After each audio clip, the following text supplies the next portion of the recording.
Hello everyone, this is Read to Me Mommy, and today we're going to be reading the famous story Corduroy.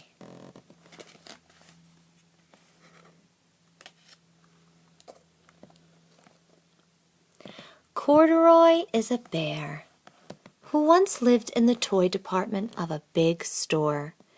Day after day, he waited with all the other animals and dolls for somebody to come along and take him home.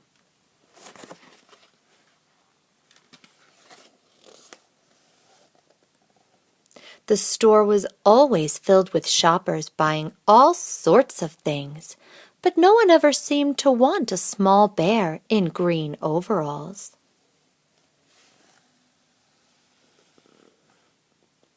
Then one morning, a little girl stopped and looked straight into Corduroy's bright eyes.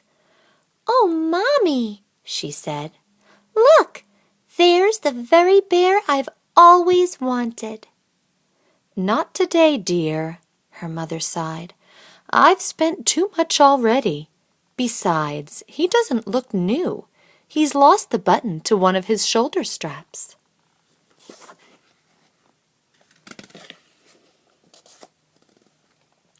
Corduroy watched them sadly as they walked away.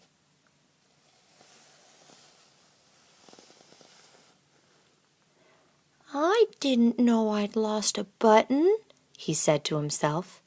"Tonight I'll go and see if I can find it."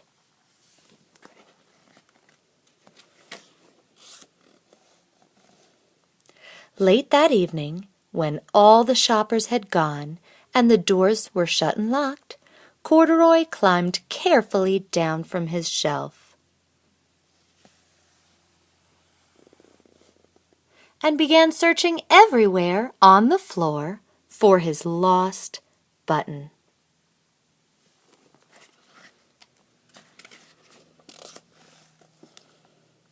Suddenly, he felt the floor moving under him. Quite by accident, he had stepped onto an escalator, and up he went.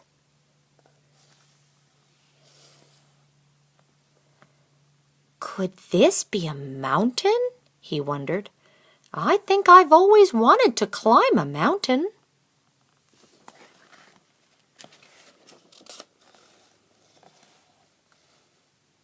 He stepped off the escalator as it reached the next floor, and there, before his eyes, was a most amazing sight.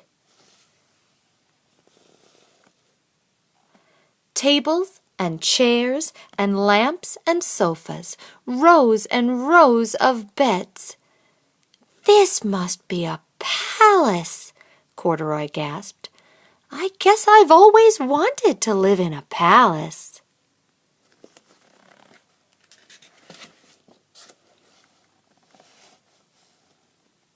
He wandered around, admiring the furniture. "This must be a bed," he said. "I've always wanted to sleep in a bed." And up he crawled onto a large, thick mattress.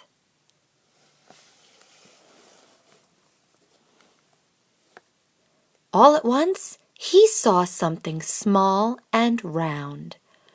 "Why, here's my button!" he cried, and he tried to pick it up, but, like all the other buttons on the mattress, it was tied down tight.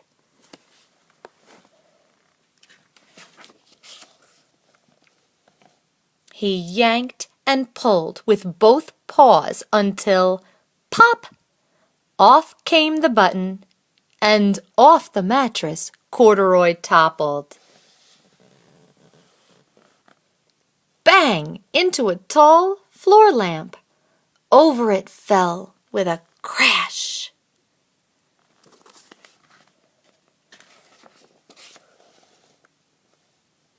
Corduroy didn't know it, but there was someone else awake in the store. The night watchman was going his rounds on the floor above. When he heard the crash, he came dashing down the escalator.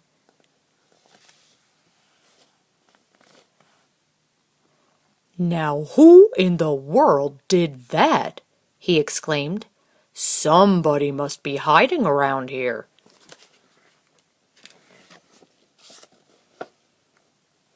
He flashed his light under and over sofas and beds until he came to the biggest bed of all. And there he saw two fuzzy brown ears sticking up from under the cover.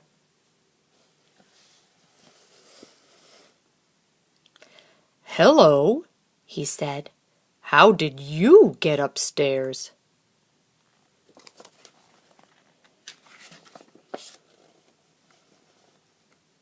The watchman tucked Corduroy under his arm and carried him down the escalator and set him on the shelf in the toy department with the other animals and dolls.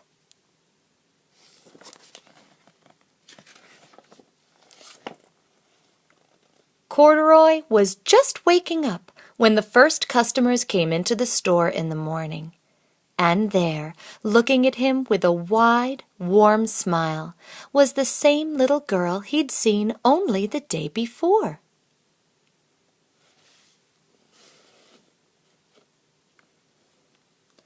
"I'm Lisa," she said, "and you're going to be my very own bear.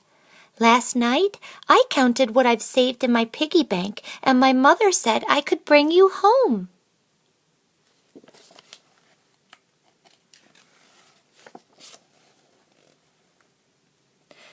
"Shall I put him in a box for you?" the saleslady asked. "Oh, no, thank you," Lisa answered, and she carried Corduroy home in her arms. She ran all the way up 4 flights of stairs into her family's apartment and straight to her own room.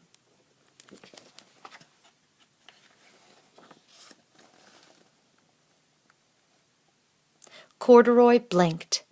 There was a chair and a chest of drawers, and alongside a girl-size bed stood a little bed just the right size for him. The room was small, nothing like that enormous palace in the department store. "This must be home," he said. "I know I've always wanted a home."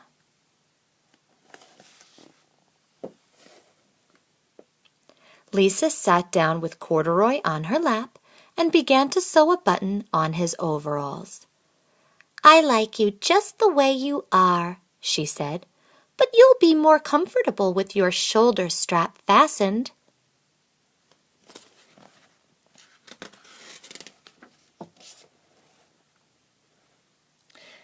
"You must be a friend," said Corduroy.